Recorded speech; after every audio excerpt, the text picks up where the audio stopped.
Julian Edelman was asked yesterday, or sometime recently, but the video and the audio became available yesterday, about a moment when Jimmy Garoppolo was on the New England Patriots. And in this moment, you might remember, there was a 4-game suspension for Tom Brady after Deflategate. And remember, there were 3 starts by Jimmy Garoppolo and 1 by Jacoby Brissett. And remember, the Patriots won that Jacoby Brissett game. And remember that they basically tried not to throw the football. It was almost like that Monday Nighter last year in the wind against the Buffalo Bills. But they ran the football. They had some crazy special team stuff happen. And Jacoby Brissett ended up winning that game. So there was a few moments where Garoppolo was not in and the Patriots didn't say anything bad about him, but something had happened behind the scenes that we clearly didn't know about. And in this case, the Brissett game, Martellus Bennett suggested that Garoppolo bagged himself out of that game. That Garoppolo pulled himself out of that game, forcing Brissett in there. Brissett was surprised because he didn't go through the practice of the week preparing for it. And that last second, Garoppolo pulled himself out, and it left the Patriots hamstrung and wondering what the hell just happened. So on the podcast, I Am Athlete, Edelman's the guest.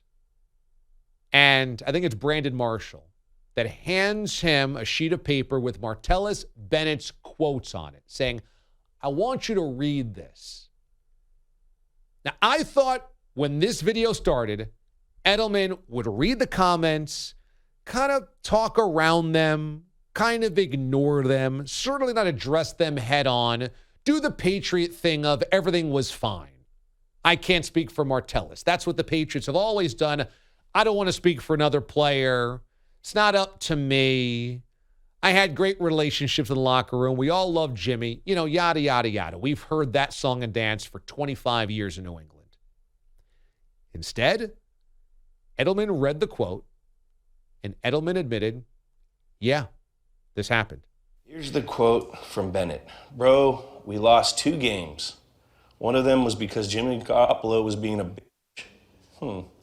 He decided not to play right before the game. Jacoby Brissett came out and played with a fucked up thumb and played his heart out. But Jimmy was being a bitch about it all. Bennett said, That's why you can't win with a bitch for a quarterback, first of all. That was the thing with him. He didn't want to come out and do anything because his agent was trying to protect his body or some shit like that.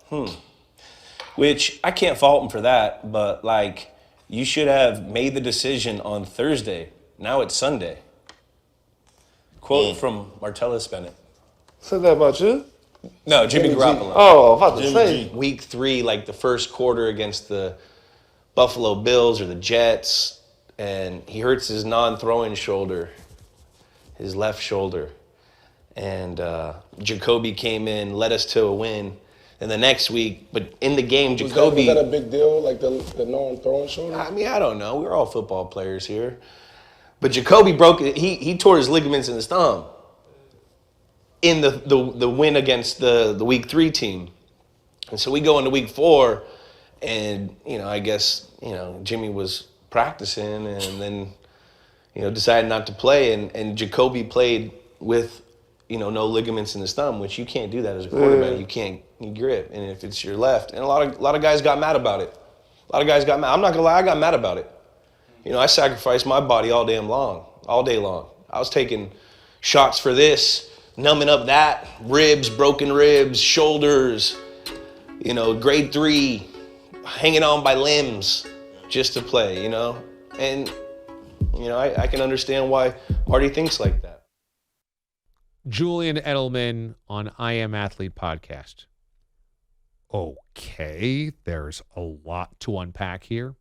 Number one, this was the 2016 NFL season. Ultimately, it ended in the Super Bowl when Tom Brady completed the great comeback against the Atlanta Falcons. But that was when he was suspended for the first 4 games of the season. The first 3 games of the year, Garoppolo beat the Cardinals. Then Garoppolo beat the Dolphins. Then Garoppolo got injured, so Brissett came in week 3.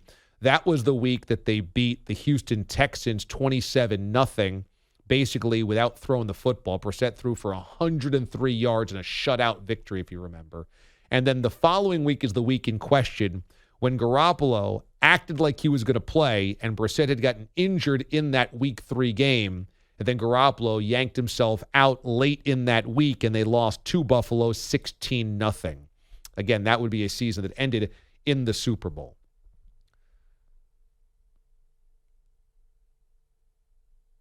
At this time, Garoppolo was caught in that weird, do you stick with Brady?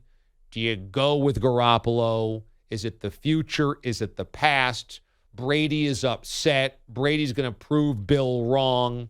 And they're in that weird limbo. And this was after Deflategate. And clearly Bill thought the worst of Brady was coming soon. So I would say there might be part of this where Garoppolo was protecting himself. His agent was protecting himself because they expected Garoppolo to be traded here soon, to land somewhere else, and to get a big contract and to be the franchise guy somewhere. And they didn't want to risk further injury. If Garoppolo's going to be dinged up before a trade, you go to a lesser place, maybe you don't get traded, etc. So protecting the asset of Jimmy Garoppolo before he gets traded when there's a huge unknown is certainly in play here. But let's also remember that Garoppolo fetched only a second-round pick from the Niners. And we all said, what the hell? The Patriots only got a second-rounder for a starting quarterback who's still in his 20s? That's nothing. Is it possible the Patriots had to fast-track a trade because the locker room had turned on Garoppolo? Is it possible the rest of the league had heard of this story that Garoppolo was soft and wasn't going to give as much back in return? Now, we'd always heard that the Browns were willing to give up a 1, and yet the Patriots only took a 2. That perhaps part of this was that Belichick didn't want him going to a loser situation because he really liked Garoppolo. Also maybe wanted him out of the AFC, so give him to a strong front office in San Francisco. Trust that he can have success there, and you don't ever run into him in the playoffs. Maybe that is part of it. But this is pretty wild because there's always been a bizarre, unspoken thing about Jimmy Garoppolo. I will say with full transparency, he's joined us twice on this show and could not have been more diplomatic and professional. They know when he comes on with his dad to talk about vocational training, because his dad's a lifelong electrician, they know when they're on this show, I'm going to ask them questions about injuries, who's the starter in San Francisco, trades, coaches, the Super Bowl, etc. They know that, and they've still put him on the show with us twice in the last couple of years. They have very diplomatically, him and his dad, answered relatively tough questions from me. They know the criticism's coming. Jimmy does a really good job, never pointing the finger, never assessing any blame anywhere else, saying the right things. He just sounds like the guy that you want answering the questions that are tough. And he's gone to 2 NFC championship games. He's gone to a Super Bowl. He's had a lead in a Super Bowl.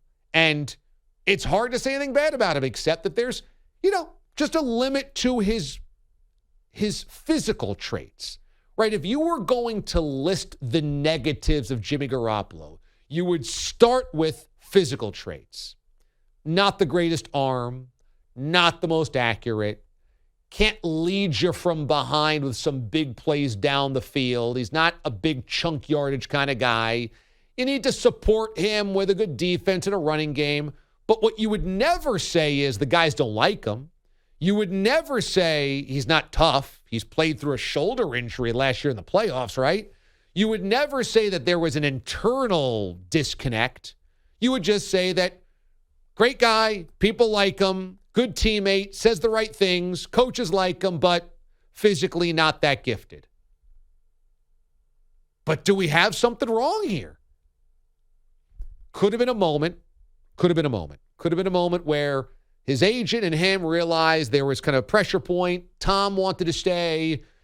They were going to trade him, didn't want to make him damaged goods. That might have just been this moment.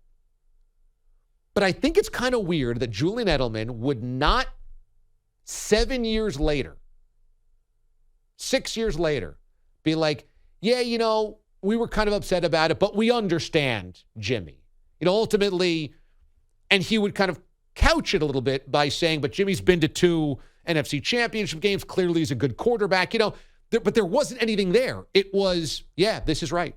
And Martellus Bennett, just shredding him. He's a B, he's a this, he's a that, he's a that. And Edelman, being like, yeah, I could see why he feels that way. That's still a lingering reality, which I have to say, when I heard this, I said, boy, this changes at least slightly what I think the problem might be with Garoppolo. Why does he not have a job? Why has nobody traded for him? Yes, he's rehabbing. But hell, Deshaun Watson's got 24 civil suits against him. I know that Deshaun Watson's more talented, but Garoppolo can't find a job? He's been to an NFC championship game in the last, 7 months? Can't find a job? Is it possible, Mraz, that even though he says all the right things, he looks the part, handsome, tall, that there's something about Jimmy that he's not a football player, and so guys just don't rally with him? There's clearly something there for two players to feel that way. My only pushback would be, you're talking about that New England machine where basically you had to be a cult revolving around Tom Brady in that locker room, and Tom Brady clearly probably played through so many injuries and all of that. And I think you're just wired differently when you've been around Brady. Now you're talking about a year where they had the suspension for Brady. Those guys all had expectations. They were already anticipating Brady coming back, and then you have a guy with an injury to his non-throwing shoulder, and it's like, dude, what are we doing here? We have games to win while Brady's out. So I think there's an element of, I don't know that other players in other locker rooms would have had that take about Garoppolo if they weren't wired differently in New England the way the Brady era was. That's fair. That you do anything and everything. And that's just the way it is, and you're around Brady, and that just comes across as this is your chance and you're not doing this. It would probably drive you nuts. Because the reason I still think Jimmy G hasn't been traded, I think, is twofold. Number one, we know what he is now, right? He's basically a glorified game manager. Certainly good enough with a really good defense to get to a Super Bowl. He did that. He's not going to necessarily throw you out of games the way Jared Goff could with the Rams. But the injury, I think, does matter. And I think the fact that Garoppolo didn't complain and went and played these games in San Francisco in the playoffs, got to an NFC Championship game with this shoulder injury he's still rehabbing, tells me that he probably learned from that experience, and he actually is a tough football player now. I don't know how you could say he's not tough. He just played an NFC Championship game and had this injury all postseason. Isn't that the definition of being tough? Maybe he wasn't, and maybe he learned. Maybe he knew some of this criticism, and maybe he learned. But I think the reason he doesn't have a job right now is the fact that we know what he is. Deshaun Watson's a top 5 quarterback in the NFL. Garoppolo, at this stage, we would know if he's a top 5 quarterback in the NFL. He's a very middle-of-the-road, safe bet that you're always going to want to do better at the position, but he's a placeholder. And right now, where are those teams looking for the Garoppolos, especially not knowing how his medicals check out? That's totally fair. I think you make a lot of good points.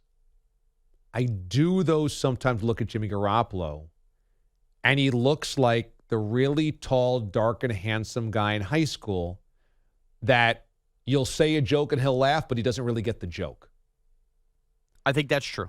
And I wonder if that is a disconnect in some locker rooms where guys are like, is he really a leader? Is he really a guy's guy? Is he really, we're going to go to battle with him? Or soft is unfair because, I don't want to say, because like you said, he played through an injury. But I don't know. This speaks to something. Definitely. It speaks to something that they're both, and Bennett's a live wire, but Edelman didn't take the opportunity to defend Garoppolo, I guess is my point. You're right. But I just think there's still something weird about those close to Tom Brady. True. And Edelman, he's in that, I'm going to go to a Syracuse basketball game, inner circle. And in many ways, some of these guys like Edelman, like Gronk, probably he's have. like Brady's pet, basically. Right. Like, you have a relationship that close to Brady. Like, if you dare defend anybody on Brady's, you know what list, you're going to be exiled from Tom Brady world.